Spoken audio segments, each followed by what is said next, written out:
Chaque jour est un miracle. Votre chronique par Foumilayo Mohamed d'Orego.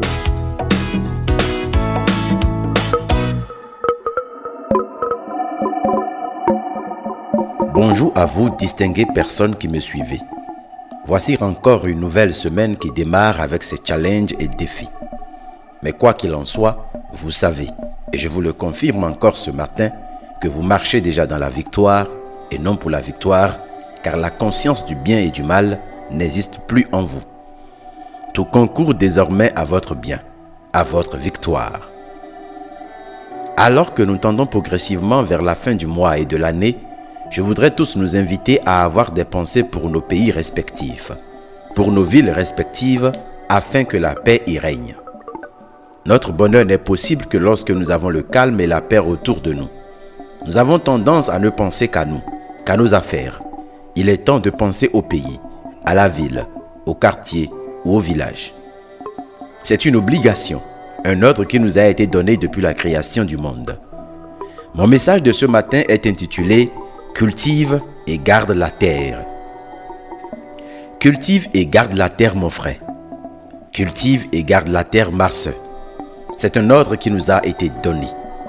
Cultive et garde la terre. C'est la raison pour laquelle tu as été créé. Mais puisque tu ne vis que dans un pays, dans une ville, dans une localité, puisque tu ne peux être partout à la fois sur terre, je veux te dire, cultive et garde ta terre, ton pays, où que tu sois. Cela va de ton intérêt et c'est d'ailleurs pour ton bien. Car tout ce que tu es, ce que tu seras, ce que tu engendreras comme vie, sera fonction de la qualité de ta terre. N'as-tu pas entendu dire que l'homme est poussière et qu'il retournera à la poussière?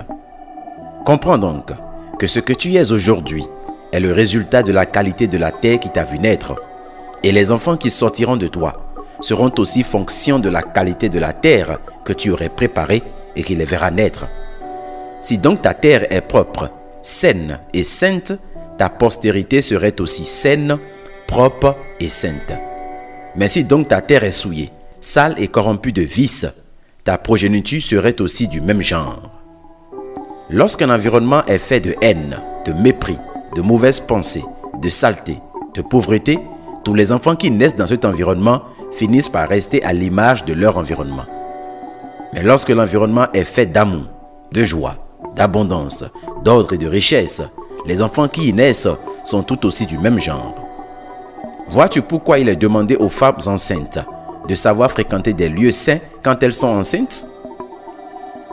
Une femme enceinte qui passe son temps à boire de l'alcool, à prendre de la drogue ou même à fréquenter de tels lieux ne peut engendrer qu'un enfant alcoolique, drogué, avec tout ce qui peut aller avec, à savoir la voyoucratie, le banditisme. Ce que je vous dis est prouvé scientifiquement, spirituellement et historiquement. Je vous épargne des longs développements dans cette chronique. Gardez juste une chose. Je crois et je suis convaincu que la raison pour laquelle nous n'avons pas encore atteint le développement, c'est parce que nous n'avions pas encore compris que la qualité de notre terre est intimement liée à la qualité de nos ressources humaines. Et la raison pour laquelle, en Occident, les enfants semblent si brillants, c'est parce que leur environnement, leur terre reflète cette même nature. Cultive et garde la terre. Cultive et garde ta terre, ton pays.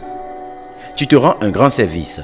Tu rends un grand service à ta progéniture, à ton pays. Et par-devers tout, tu honores Dieu, lui qui a placé l'homme dans le jardin afin qu'il le cultive et le garde. Alors, cultive et garde ta terre.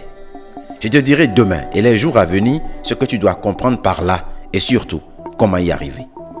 Et d'ailleurs, tout le mois de novembre serait consacré à la valorisation de notre terre. Agréable journée et très bonne semaine de travail. À demain.